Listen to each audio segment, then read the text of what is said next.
ബിസ്മില്ലാഹിർ റഹ്മാനിർ റഹീം. അൽഹംദുലില്ലാഹി റബ്ബിൽ ആലമീൻ. വസ്സലാത്തു വസ്സലാമു അലൈക യാ റസൂലല്ലാഹ്. എൻ്റെ പ്രിയ കൂട്ടുകാരെ, അസ്സലാമു അലൈക്കും. എന്തൊക്കെയുണ്ട് നിങ്ങളുടെ വിശേഷങ്ങൾ? അൽഹംദുലില്ലാഹ്, സുഖമല്ലേ? വളരെയേറെ പുണ്യമുള്ള പ്രതിഫലം ലഭിക്കുന്ന ഒരു നിസ്കാരത്തെക്കുറിച്ച് പറയാനാണ് ഞാൻ ഇന്ന് നിങ്ങളുടെ മുന്നിലേക്ക് വന്നിട്ടുള്ളത്. നമ്മളിൽ പലരും ഈ നിസ്കാരം നിർവഹിക്കുന്നവരുണ്ടാവാം, അതിൻ്റെ പ്രതിഫലം അനുഭവിച്ച് അറിയുന്നവരുമുണ്ടാവാം. ഈ ഒരു നിസ്കാരത്തിലൂടെ നമുക്ക് അള്ളാഹുവിനോട് നമ്മുടെ ആവശ്യങ്ങൾ ചോദിച്ചു വാങ്ങാം. നമ്മുടെ ജീവിതത്തിലേക്ക് ഐശ്വര്യവും ബർക്കത്തും കൊണ്ടുവരുന്ന ഒരു നിസ്കാരമാണിത്. നമ്മുടെ ഭക്ഷണത്തിൽ, റിസ്കിൽ വിശാലതയുണ്ടാകും. മനസ്സിലെ പ്രയാസങ്ങളും പ്രശ്നങ്ങളും അള്ളാഹുവിനോട് തുറന്നു പറയാൻ പറ്റിയ നമസ്കാരം കൂടിയാണിത്.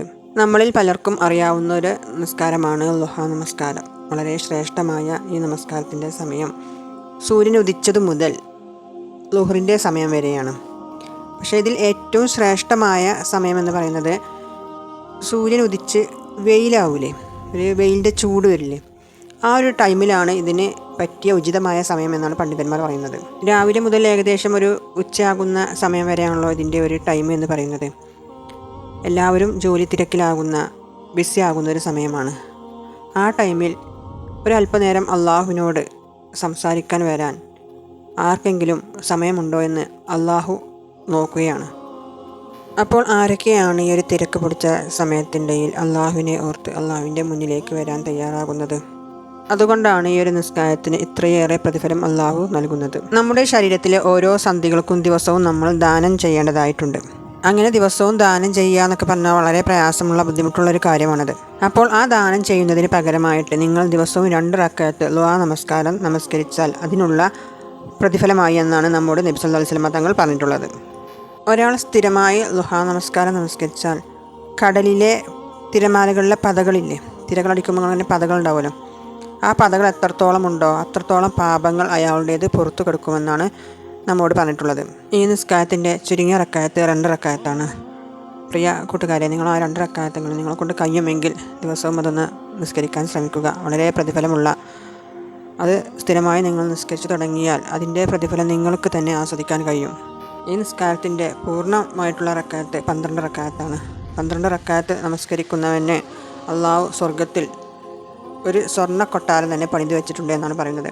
നമ്മൾ ആ 12 നിസ്കരിച്ചിട്ടില്ലെങ്കിലും ദിവസവും കഴിയുന്നത്, ഏത് തിരക്കിലാണെങ്കിലും ഒരു അല്പസമയം അള്ളാഹുവിന് വേണ്ടി മാറ്റി വെച്ച് 2 റക്അത്ത് നിസ്കരിക്കാൻ നോക്കുക. നിങ്ങളൊരു 21 ദിവസം ഇങ്ങനെ ഒന്ന് നിസ്കരിച്ച് നോക്കൂ, നിങ്ങൾക്കതിൻ്റെ ഒരു മാറ്റങ്ങൾ നിങ്ങൾക്കറിയാം. പിന്നെ ഇങ്ങനത്തെ നമ്മൾ ഈ ചില സുന്നത്ത് നമസ്കാരങ്ങൾ നിർവഹിക്കാൻ തുടങ്ങിക്കഴിഞ്ഞാൽ നമ്മുടെ ജീവിതത്തിൽ അത് ഒഴിവാക്കാൻ കഴിയില്ല. നമുക്ക് ദിവസം അത് നിസ്കരിക്കാനേ തോന്നുകയുള്ളൂ. ളുഹാ നിസ്കാരത്തിൻ്റെ ചുരുങ്ങിയ രൂപം 2 റക്അത്ത്, അത് കഴിഞ്ഞാൽ 4, പിന്നെ 6, 8, 10, 12 അങ്ങനെയാണ് പോകുന്നത്. നിങ്ങൾ ദിവസം ചുരുങ്ങിയതായ ഈ 2 റക്അത്ത് നമസ്കരിക്കാൻ ശ്രമിക്കുക. തീർച്ചയായിട്ടും നിങ്ങളുടെ പ്രശ്നങ്ങളും പ്രയാസങ്ങളും അള്ളാഹു നീക്കി തരും, എനിക്ക് ഉറപ്പുണ്ട്. നിങ്ങൾ വേണോ വേണ്ടയോ എന്ന് കരുതിയാണ് നിസ്കരിക്കരുത്. ഒരു പോസിറ്റീവ് എനർജിയോട് കൂടി നമ്മുടെ ആഗ്രഹങ്ങൾ സാധിക്കും. ഇത് നല്ലൊരു പ്രതിഫലമുള്ള നിസ്കാരമാണെന്ന് നമ്മുടെ മനസ്സിൽ ഉറപ്പിച്ച് വേണം നമ്മൾ ഇത് നിസ്കരിക്കാൻ. പിന്നെ ഞാൻ നിങ്ങളോട് പറയാറുണ്ട്, 5 നേരത്തെ നമസ്കാരം അത് അള്ളാഹു നമുക്ക് നിർബന്ധമാക്കിയ നമസ്കാരമാണ്. അത് നിർവഹിക്കാതെ ഈ ഒരു നിസ്കാരം നമസ്കരിച്ചാൽ പ്രതിഫലം കിട്ടുമെന്ന് എനിക്ക് തോന്നുന്നില്ല. നമ്മുടെ വീട്ടിൽ ഒരാളെങ്കിലും ഈ നിസ്കാരം ദിവസവും നിർവഹിക്കാൻ നോക്കുക. വീട്ടമ്മമാർക്കൊക്കെ രാവിലത്തെ പണികളൊക്കെ കഴിഞ്ഞ് ആ ഒരു ഉച്ച സമയത്തിന് മുമ്പൊക്കെ കുറച്ച് നേരം ഒരു ഫ്രീ ടൈം ഉണ്ടാവുമല്ലോ, എല്ലാവർക്കും ഉണ്ടാവും ഞാൻ പറയുന്നില്ല. ചെറിയ കുട്ടികൾ, അസുഖമുള്ളവരൊക്കെ വീട്ടിലുണ്ടെങ്കിൽ അവർക്ക് ഇതിന് ചിലപ്പോൾ അങ്ങനെ സമയം ഉണ്ടായിക്കോളുന്നില്ല.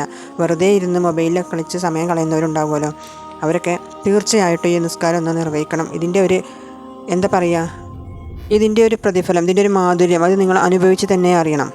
ശരിക്കും നമ്മൾ അള്ളാഹുവിനോടുള്ള ഒരു ഇബാദത്ത് ആസ്വദിച്ച് ചെയ്യുകയാണെങ്കിൽ അത് നമുക്കൊരു ലഹരിയാണ്, ഒരിക്കലും ഒഴിവാക്കാൻ പറ്റാത്തൊരു ലഹരിയായി നമ്മുടെ ജീവിതത്തിൽ, രക്തത്തിൽ അത് അലിഞ്ഞു ചേരും.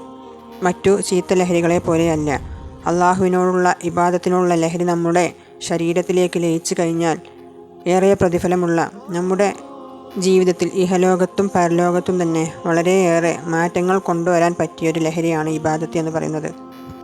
എൻ്റെ പ്രിയ കൂട്ടുകാരെ, അള്ളാഹുവിനോട് നമ്മൾ അടുക്കാത്തത് കൊണ്ടാണ്. അടുത്തു കഴിഞ്ഞാൽ അള്ളാഹു നമുക്ക് എല്ലാതും തരുന്നതാണ്. അള്ളാഹുവിൻ്റെ ഇഷ്ടം, പ്രീതി അത് നമ്മൾ സമ്പാദിച്ചു കഴിഞ്ഞാൽ നമ്മൾ ചോദിക്കാതെ തന്നെ അള്ളാഹു നമുക്ക് ഓരോന്ന് തന്നുകൊണ്ടിരിക്കും. നമ്മുടെ മനസ്സറിഞ്ഞ് നമുക്ക് എന്താണോ ആവശ്യം അത് നമുക്ക് അള്ളാഹു തന്നുകൊണ്ടേയിരിക്കും.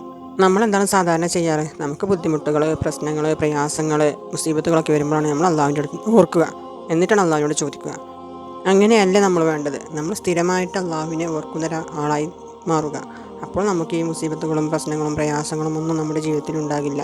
നല്ല ബർക്കത്തുള്ള ഐശ്വര്യമുള്ളൊരു ജീവിതമായിരിക്കും നമ്മുടേത്. അപ്പോൾ നമ്മുടെ ജീവിതം നമ്മൾ അള്ളാഹുവിൻ്റെ തൃപ്തിയോടുകൂടിയുള്ള നല്ലൊരു ജീവിതമാക്കി മാറ്റണം. അള്ളാഹുവിനോട് എപ്പോഴും നമ്മൾ അള്ളാഹുവിനെ ഓർത്തുകൊണ്ടിരുന്നാൽ അള്ളാഹു നമ്മയും തിരിച്ചു ഓർക്കുന്നതാണ്. നമ്മൾ ചോദിക്കാതെ തന്നെ അള്ളാഹു നമുക്ക് തരാനുള്ള മനസ്സ് കാട്ടണം. അത്രത്തോളം നമ്മൾ അള്ളാഹുമായിട്ട് അടുക്കണം. എൻ്റെ പ്രിയ കൂട്ടുകാരെ, നമ്മുടെ ജീവിതത്തിൽ ബർക്കത്തുണ്ടാവുക എന്ന് പറഞ്ഞു കഴിഞ്ഞാൽ ഒരുപാട് സ്വത്തോ മുതലോ പണമോ ഉണ്ടാവലല്ല ബർക്കത്ത് എന്ന് പറഞ്ഞാൽ.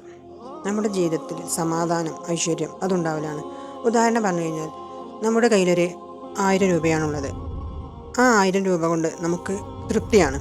നമ്മുടെ ആവശ്യങ്ങളെല്ലാം ആ 1000 രൂപ കൊണ്ട് നമുക്ക് നടത്താൻ കഴിയുന്നുണ്ട്. നേരെ മറിച്ച് മറ്റൊരാളുടെ കയ്യിൽ 20,000 30,000 ഒക്കെ ഉണ്ട്. ആ 30,000 കൊണ്ടും അയാൾക്ക് അയാളുടെ ആവശ്യങ്ങൾ നടത്താൻ കഴിയുന്നില്ല. ആ ഒരു പൈസയിൽ അയാൾക്ക് തൃപ്തിയില്ല. ആ പൈസ പോരാഞ്ഞിട്ട് പിന്നെയും അയാൾക്ക് കടം വാങ്ങേണ്ട ഒരു ആവശ്യമാണ് അയാളുടെ ജീവിതത്തിൽ വരുന്നത്. അത് ബർക്കത്തില്ലാത്ത ഒരു ജീവിതമാണ്. നേരെ മറിച്ച് ഈ ഒരു 1000 രൂപ കൊണ്ട് നമുക്ക് നമ്മുടെ കാര്യങ്ങളെല്ലാം നടക്കുന്നുണ്ടെങ്കിൽ അതാണ് ബർക്കത്ത് എന്ന് പറയുന്നത്. ഒരാൾക്ക് അള്ളാഹു 4-5 ആൺമക്കളെ കൊടുത്തിട്ടുണ്ട്. ആരെക്കൊണ്ടും ഒരു ഉപകാരമില്ല. ആർക്കും നല്ലൊരു പണിയോ ഒരു സമ്പാദ്യമോ ഒന്നും വീട്ടിലേക്ക് കൊണ്ടുവരാൻ കഴിയുന്നില്ല. നേരെ മറിച്ച് ഒരാൾക്ക് അള്ളാഹു ആകെ ഒരു മകനെ കൊടുത്തിട്ടുള്ളൂ. ആ മകന് കിട്ടുന്ന സമ്പാദ്യം കൊണ്ട് അവർ സന്തോഷത്തോടെയും സമാധാനത്തോടെയും കഴിയുന്നുണ്ട്. അതാണ് പ്രിയ സുഹൃത്തുക്കളെ ബർക്കത്ത് എന്ന് പറയുന്നത്. അപ്പോൾ ളുഹാ നമസ്കാരം നമ്മുടെ ജീവിതത്തിൻ്റെ ഒരു ഭാഗമായി മാറ്റുക. അള്ളാഹുവിൻ്റെ ഐശ്വര്യവും ബർക്കത്തും എല്ലാം നമ്മുടെ ജീവിതത്തിൽ ഉണ്ടാകട്ടെ എന്ന് പ്രാർത്ഥിക്കുന്നു. അസ്സലാമു അലൈക്കും വറഹ്മത്തുള്ളാഹി വബറകാതുഹു.